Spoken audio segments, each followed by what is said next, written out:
Di tengah hiruk-pikuknya kota Kediri yang sibuk, terdapat sebuah oase spiritual yang dikenal sebagai Pondok Pesantren Al-Ma'ruf.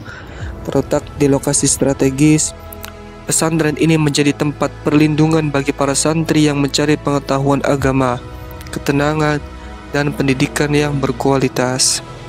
Beliau, Abah Kiai Imam Yahya Malik, seorang tokoh spiritual dan pemimpin yang bijaksana, adalah pengasuh yang mengemban tanggung jawab besar di Pondok Pesantren Al-Ma'ruf. Dengan penuh kasih sayang dan dedikasi, beliau mengabdikan hidupnya untuk membimbing santri-santri dalam perjalanan Pada tanggal 1 sampai 2 Mei, Pondok Pesantren Al-Ma'ruf mengadakan agenda yang sangat istimewa, yaitu ziarah Wali Jatim. Acara ini merupakan perjalanan rohani yang mengunjungi makam-makam para aulia di Jawa Timur. Menyadari pentingnya mengenal dan menghormati para tokoh spiritual yang telah memberikan kontribusi besar dalam penyebaran agama Islam, Pondok Pesantren Al-Ma'ruf secara rutin mengadakan ziarah ini sebagai salah satu bentuk penghormatan dan pengabdian kepada mereka. Para santri dengan semangat dan antusiasme mempersiapkan segala hal yang dibutuhkan untuk perjalanan rohani yang sangat berarti ini. Mereka memulai dengan persiapan fisik, memastikan bahwa mereka berada di dalam kondisi yang sehat dan bugar. Mereka juga membawa perlengkapan pribadi seperti pakaian, alas kaki, peci, dan perlengkapan mandi, dan lainnya. Selain itu, persiapan mental dan spiritual juga menjadi fokus utama para santri. Mereka meluangkan waktu untuk berdoa, membaca Al-Quran, dan melakukan zikir yang lebih serius. Dan Abah Yai juga memberikan pengajaran tambahan tentang sejarah dan ajaran-ajaran para wali yang akan dikunjungi, sehingga santri dapat memperdalam pemahaman mereka tentang makna ziarah ini. Alhamdulillah, pertama kali kita sudah sampai di makam Mbah Sayyid Sulaiman. Makam ini masih menjadi salah satu rujukan para peziarah untuk mengenal lebih dekat dengan salah satu tokoh penyebar agama Islam di tanah Jawa. Jejak peninggalannya bukan hanya makam, akan tetapi jejak yang bisa dirasakan hasilnya sampai hari ini adalah masih berdirinya pondok pesantren. Beliau juga merupakan keturunan Rasulullah SAW bermarga Basyaiban dengan jalur nasab dari ayahnya, yaitu Muhammad Abdurrahman Tajuddin bin Abu Hafs bin Umar bin Abdullah bin Abdurrahman Al-Qadri bin Umar bin Muhammad bin Ahmad bin Abu Bakar Basyaiban ila akhirih sampai Rasulullah SAW. Sedangkan jalur nasab ibunya, ia juga merupakan keturunan Rasulullah dengan jalur nasab lewat Sunan Gunung Jati. Beliau juga dikenal memiliki ilmu kanuragan yang mumpuni, sehingga rekam jejaknya banyak mengisahkan khariqul adat tak sesuai dengan kebiasaan, terutama dalam aktivitasnya menyebarkan agama Islam. Setelah melaksanakan ziarah ke makam Sayyid Sulaiman, perjalanan spiritual menjadi semakin mengesankan dan berkesan. Kami tiba dengan hati yang penuh kerendahan diri dan rasa hormat kepada sosok yang dihormati oleh banyak orang. Sebelum melanjutkan perjalanan, kami memutuskan untuk jajan terlebih dahulu sambil menikmati makanan khas daerah setempat. Kami berjalan-jalan di sekitar pasar tradisional yang berwarna-warni, di mana aroma harum dan suara riuh bercampur menjadi satu.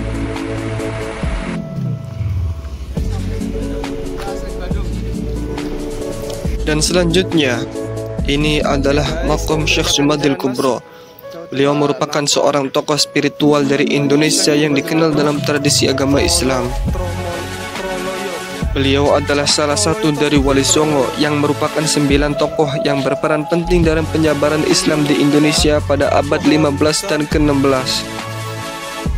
Dalam beberapa cerita rakyat, Syekh Jumadil Kubro diyakini sebagai bapaknya para wali, karena seperti Sunan Ampel dan Sunan Giri itu ialah cucunya Syekh Jumadil Kubro.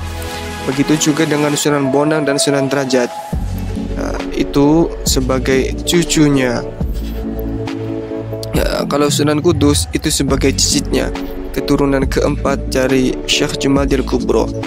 Makam Syekh Jumadil Kubro yang berada di satu lokasi dengan situs Trowulan Majapahit menunjukkan jika dia memiliki kedekatan dengan pejabat kerajaan Hindu tersebut. Suatu waktu ada murid yang bertanya kepada beliau. Muridnya bertanya, "Tuanku, engkau bisa berjalan di atas air?" Beliau menjawab, "Itu bukan apa-apa, sepotong kayu pun bisa." Murid bertanya lagi, "Tapi engkau juga bisa terbang ke angkasa?" Beliau menjawab, "Demikian juga burung-burung itu bisa." Murid bertanya lagi, "Kau bisa bepergian ke Ka'bah dalam sedetik?" Beliau menjawab, "Setiap jin yang kuat pun akan mampu pergi ke India dari Demavand dalam sedetik." Murid bertanya lagi, "Engkau juga kebal senjata api?" Beliau menjawab, "Batu karang di pantai pun bisa kebal seperti itu." "Kalau begitu, apa kehebatan seorang manusia sakti yang sebenarnya?" Muridnya yang bertanya. Beliau menjawab, "Manusia sakti ialah mereka yang bisa menjaga hatinya agar tidak berpaling kepada sesuatu pun selain Allah. Hatinya selalu zikrullah dalam keadaan apapun, sehingga bisa bersabar ketika diuji dan bisa bersyukur ketika diberi rezeki. Dengan zikirnya, maka rasanya rata datar seperti air sehingga tidak senang ketika dipuji dan tidak sakit hati ketika dihina. Dengan zikrullah, maka ia bisa terbang hijrah dari kegelapan perbuatan dosa ke jalan ketakwaan yang penuh cahaya." Alhamdulillah, kini telah sampai ke makom seorang sosok tokoh agama yang penuh inspirasi, yaitu Kiai Khalil Bangkalan. Beliau lahir di tanah Jawa Timur, yaitu Madura. Beliau tumbuh dalam lingkungan yang kaya akan nilai-nilai keagamaan dan kearifan lokal. Sejak usia muda, beliau menunjukkan ketertarikan mendalam terhadap ilmu agama, menjalani semua pendidikan agama Islam yang mendalam, dan menjadi mahir dalam memahami Al-Quran dan hadis. Oke, saya skip dulu ceritanya. Ini saya mau curhat sebentar ya tentang videonya ini. Abah ketika mau keluar ziarah, keluar meninggalkan kuburan, selalu izin pamit gitu loh, seperti salam. Agak lama, cukup agak lama, habis itu selesai. Oke, saya lanjut cerita. Pengabdian Bayu Khalil dalam menyebarkan agama Islam tak hanya berhenti pada wilayah Madura saja. Akan tetapi beliau merasa memiliki tanggung jawab untuk menerangi hati masyarakat yang lebih luas dengan nilai-nilai agama yang luhur. Melalui dakwanya yang penuh kasih sayang dan bijaksana, Bayu Khalil berhasil menarik perhatian banyak orang sampai seluruh Indonesia, itu pulau-pulau Indonesia, bahkan ngaji sama beliau. Dalam perjalanan hidupnya, Bayu Khalil juga menghadapi berbagai tantangan dan cobaan. Namun, semangatnya yang tak kenal menyerah dan kepercayaan yang kokoh pada Allah selalu menjadi pendorongnya untuk terus berjuang. Berkat ketekunannya, beliau berhasil membangun pesantren yang menjadi pusat pembelajaran dan pengembangan spiritual bagi ribuan santri di Bangkalan.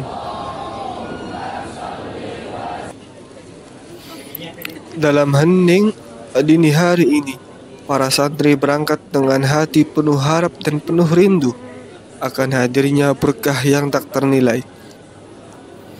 Mereka berjalan bersama-sama, mengisi jalan-jalan kecil menuju Sunan Ampel dengan langkah tegas namun penuh dengan penghormatan. Di bawah sinar rembulan dan bintang, langit menyambut keberangkatan mereka dengan pelukan yang hangat. Setelah usai ke Sunan Ampel, kita ke Sunan Giri. Kita ke Sunan Giri ini memakai ojek dengan tarif 5.000 dua orang. Kalau bolak-balik 10.000. Di sini ojeknya parah ya. Jadi cepet banget larinya. Jadi harus siapkan mental kalau naik ojek di sini ya, bagi para peziarah. Soalnya udah bonglu, ojeng telu, udah itu kecepatannya tinggi banget itu. Terus jalannya turun, lebih parah lagi kan. Jadi senam jantung di sini. Ya terpaksa naik ojek ini karena aksesnya lumayan jauh, terus juga dalam kondisi malam ya, terus juga emang murah, jadi ya naik ojek aja gitu kan. Dan ini dia pos besar kita telah sampai ya.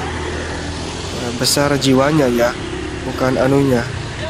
Ini sangat lama sekali sampai bagi-bagiin uang ke tukang ojeknya, karena dia sudah membegal uang kita ya, sebagai pembayaran maksudnya. Ya ini kita udah sampai jam 2:30 dini hari. Nah, udah sampai ke makomnya, ternyata masih tutup. Sampai ibunya pun meminta akses ke penjaganya, tapi tetap aja harus ditutup katanya. Akhirnya kita ziarah di tangga yang menuju makom itu. Akhirnya mulai tahlilannya. Ini ada yang ngantuk, ada yang khusyuk, ada yang tidur juga, ada yang tidur sambil wiridannya, ada juga sambil melongo, ada juga yang doa khusyuk, ada yang dokumentasi, dan lain-lain sebagainya.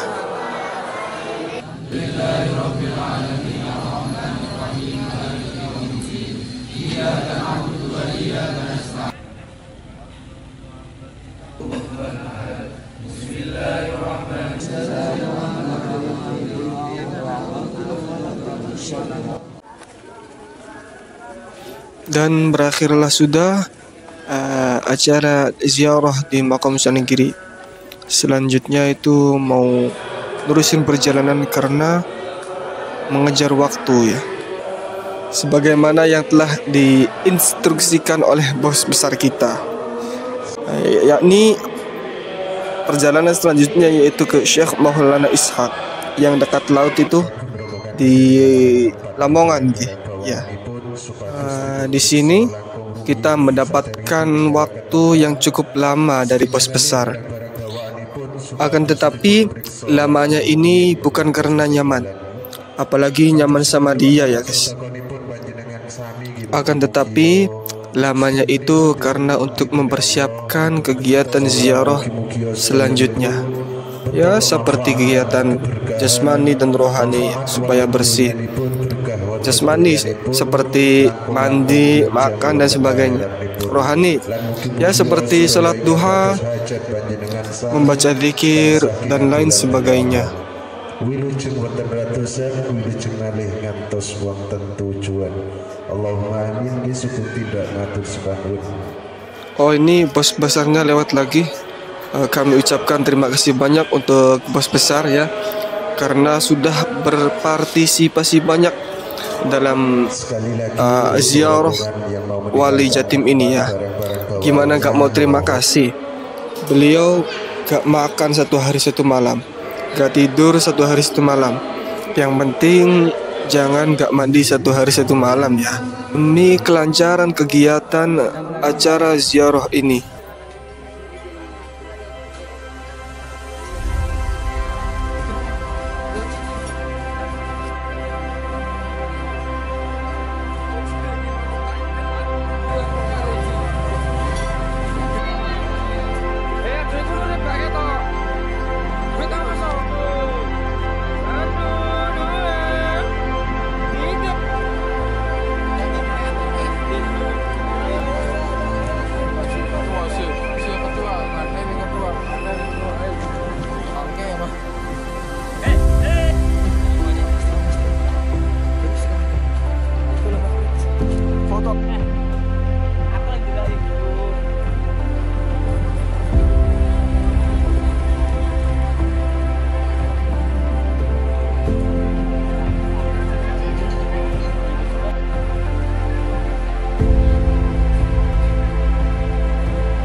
Dan ini sudah sampai ke Maqam Sunan Derajat.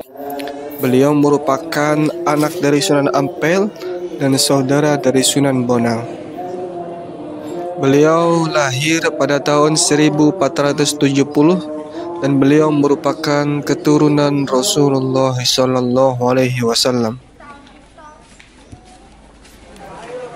Dan ini Maqam Syekh Maulana Ibrahim As-Samarqandi. Syekh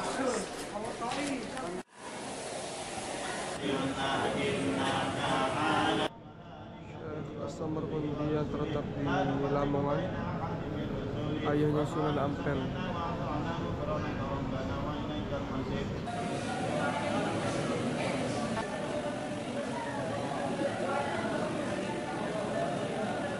Astagfirullahaladzim,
Satu, dua, taruh video dulu. Saya. Hanya harus ini. Cepat-cepat ambil yang banyak. Ayo,